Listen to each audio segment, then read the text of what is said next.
lo que Petro no te está contando sobre la inflación. Petro publicó esta imagen que presume que bajaron la inflación, pero hay 3 cosas que no te están contando. Primero, lo primero, ¿qué es la inflación? En términos simples, es cuando la plata que tienes vale menos que antes. Lo que antes comprabas con 10,000 pesos, ahora te vale 12,000. Eso es inflación. Y la inflación es un fenómeno monetario. O sea, tiene que ver con cuánto dinero hay circulando en la economía y a qué precio se presta ese dinero. En Colombia, el organismo que se encarga de eso es el Banco de la República. Y tiene una característica fundamental. Es independiente del gobierno. No lo elige el presidente ni nosotros. Funciona con una junta directiva técnica cuyo único mandato está en la Constitución. Y es velar por mantener el poder adquisitivo del peso. Y eso es así por una razón muy sencilla. Si el gobierno de turno pudiera controlar la plata, imprimiría simplemente más dinero para pagar sus gastos. Y eso destruiría los ahorros de todos. Por eso el Banco de la República es independiente. Entonces, cuando la inflación baja en Colombia, el mérito es principalmente del Banco de la República, no del gobierno de turno. Segundo, el problema. 2 instituciones jalando en sentidos contrarios. El Banco de la República no opera en el vacío. Las decisiones que toma el gobierno también afectan la economía y el banco tiene que reaccionar a ellas. ¿Cómo controla el banco la inflación? Básicamente subiendo las tasas de interés. Cuando el banco sube la tasa, el crédito se encarece y la gente gasta menos, las empresas invierten menos y esto hace que los precios se enfríen. Es decir, una política contractiva. O sea, que el Banrep está pisando el freno. El problema del gobierno Petro es que mientras el banco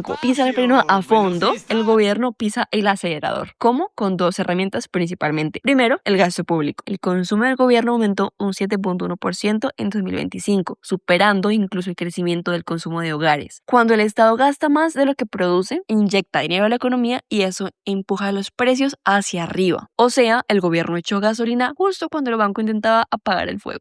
Everything's gone, even my lighter, my deodorant.